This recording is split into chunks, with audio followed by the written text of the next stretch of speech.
नमस्कार दोस्तों, मैं आपका दोस्त आपका साथी चंद्रजीत शर्मा। इस समय खड़ा हूँ यमुना विहार C9 में और ये देखिए ये सी ब्लॉक 9 नंबर एरिया पड़ता है ये C9।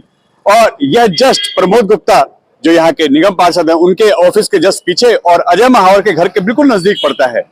और यहाँ पे कल रात यानी बृहस्पतिवार की रात को 16 तारीख की रात को करीब 1 बजे के आसपास फायरिंग होती है। फायरिंग भी दो घरों के बीच में होती है, 152 नंबर और 157 नंबर।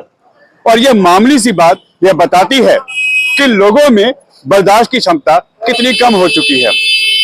यह बहुत छोटी सी घटना है मगर यहाँ पे फायरिंग भी होती है और कुछ लोग बाहर से भी आते हैं जो इस मामले में एक दूसरे का सपोर्ट करते हैं, बाहर से आके फायरिंग करते हैं और यहाँ गुंडागर्दी करते हैं।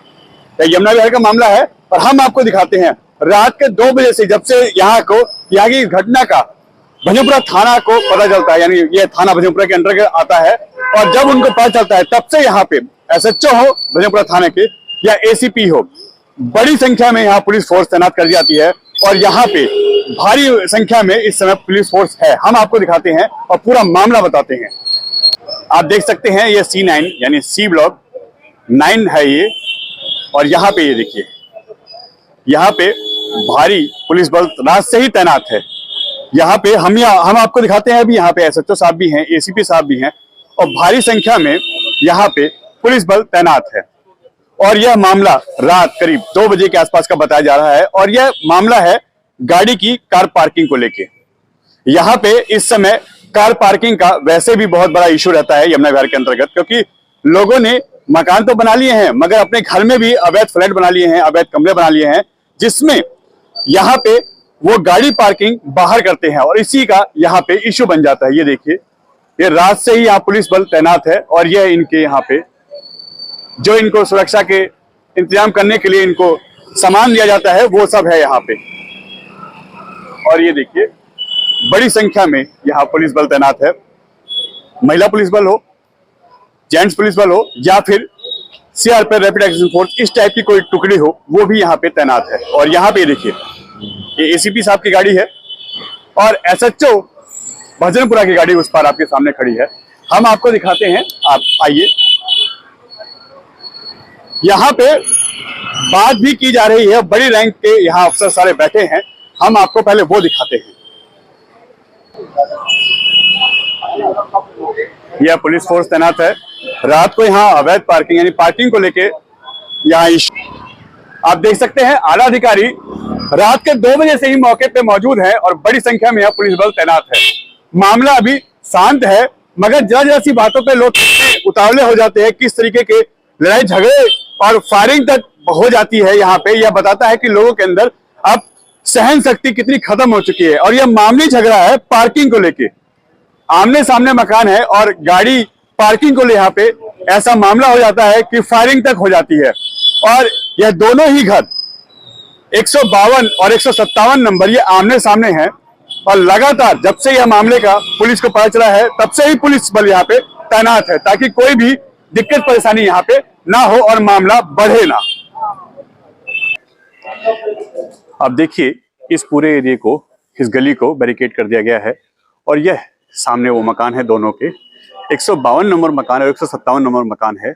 सचिन जो हैं वो रात को अपने पिता के साथ आते हैं और वो शादी से जब लौट रहे होते हैं तो यहाँ पार्किंग को लेके इशू होता है, क्योंकि सामने आरोपी फुरकान और उनके भाई, उनके घर के लोग, 2 लोग और हैं, वो इस मामले में गाड़ी हटाने से मना करते हैं और वही लोग सचिन और उनके पिता के ऊपर फायरिंग कर देते हैं, जिससे उनको 2 गोलियां लगती हैं और वो दोनों इस वक्त हॉस्पिटलाइज हैं।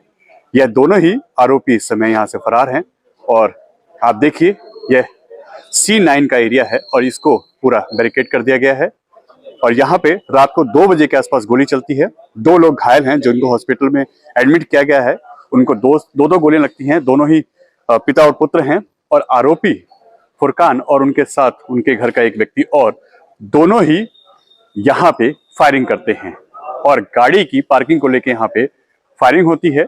जब सचिन अपने दरवाजे से गाड़ी हटाने के लिए कहते हैं तो उनके ऊपर आरोपी फुरकान फायर कर देते हैं, जिससे उनको गोलियां लग जाती हैं, उनके पिता को, सचिन का उनके पिता को, और वो दोनों ही हॉस्पिटलाइज हो जाते हैं। इसके बाद यहाँ पे सुरक्षा बल तैनात है और इस पूरे गली को एक तरीके से सील कर दिया गया है, किसी को आने आने की एंट्री नहीं है। और यहाँ पे एसीपी हो या यहाँ पे एसएचओ भजनपुरा हो, आसपास के सभी जो एसएचओ हैं और पूरी टीम है वो यहाँ मौजूद है। इस पूरे इलाके में इससे दहशत है, लोग घबराए हुए हैं कि आखिर जरा सी बात पे इतने बड़े इश्यू कैसे बन जाते हैं। जो भी यहाँ पे आ रहा है उससे पूछताछ की जा रही है, आखिर कौन है, कहाँ से आ रहा है, किस कारण से आ रहा है, इससे आगे जान नहीं जा रहा, क्योंकि इससे जस्ट आगे वो गली है जिसको पुलिस ने बैरिकेड कर रखा है, उसके अंदर किसी को जाने की इजाजत नहीं है और बड़ी संख्या में यहाँ पे पुलिस बल तैनात भी है। यह पूरा C9 का एरिया है, बी ब्लॉक C9 एरिया है और यहाँ पूर्व निगम पार्षद का भी घर है। यहाँ जस्ट यहाँ से थोड़ा सा आगे विधायक अजय महावर जी का घर है जो यहाँ के सिटिंग विधायक हैं, और साथ ही साथ यह जो आप देख रहे हैं इसके पीछे यहाँ के निगम पार्षद प्रमोद गुप्ता जी का घर है। उनके घर के पास ऐसा हादसा होता है, ऐसे फायरिंग होती है और यह बहुत जरा सी, बहुत छोटी सी बात पे इतना बड़ा इशू बन जाता है कि आमने सामने लोग गोलियां चलाते हैं, फायरिंग शुरू हो जाती है। गाड़ी पार्किंग को लेकर यहाँ पे फायरिंग होती है। फुरकान और उसके परिवार के लोगों पे आरोप है कि उन्होंने सचिन और उनके पिता के ऊपर गोली चलाई है और उसके बाद से ही यह यहाँ पे फरार चल रहे हैं फिलहाल। और दोनों सचिन और उनके पिता को हॉस्पिटलाइज कर दिया गया है, फिलहाल वो अभी हॉस्पिटल में हैं और आगे की जो कार्रवाई है वो चल रही है। जब हमारी आला अधिकारियों से बात हुई इस मामले को लेके तो उन्होंने बताया 2 बजे के आसपास जब उनको इस घटना की जानकारी मिली तब से ही पुलिस बल यहाँ तैनात है और फुरकान और उसके परिवार के एक व्यक्ति को अरेस्ट कर लिया गया है और सचिन और उनके पिता इस वक्त हॉस्पिटलाइज हैं जिनका इलाज चल रहा है और दोनों को 2-2 गोलियां लगी हैं। मामूली सी बात को लेके इतना बड़ा इश्यू होता है। उनके घर के आगे पार्किंग करते हैं फुरकान और अगर जब सचिन आते हैं शादी से लौटते हुए तो वो कहते हैं गाड़ी हटाइए ताकि मैं अपनी गाड़ी लगा सकूं। बस इसी बात को लेके यह बात इतनी बढ़ जाती है कि फुरकान और उनकी फैमिली की तरफ से फायरिंग होती है और ऐसा भी बताया जा रहा है सूत्रों से कि यहाँ पे बाहर के कुछ लोग भी आके इस मैटर में हस्तक्षेप करते हैं और वो इस मैटर को और बढ़ा देते हैं। हालांकि दोनों ही सचिन और उनके पिता को इस समय हॉस्पिटलाइज किया गया है, उनको 2-2 गोलियां लगी हैं, उनका इलाज चल रहा है और साथ ही साथ फुरकान और उनके परिवार के एक व्यक्ति को दोनों को अरेस्ट कर लिया गया है और अभी मामला शांतिपूर्ण है और पूरी तरीके से नियंत्रण में है। एन भारत टीवी, यमुना विहार, दिल्ली।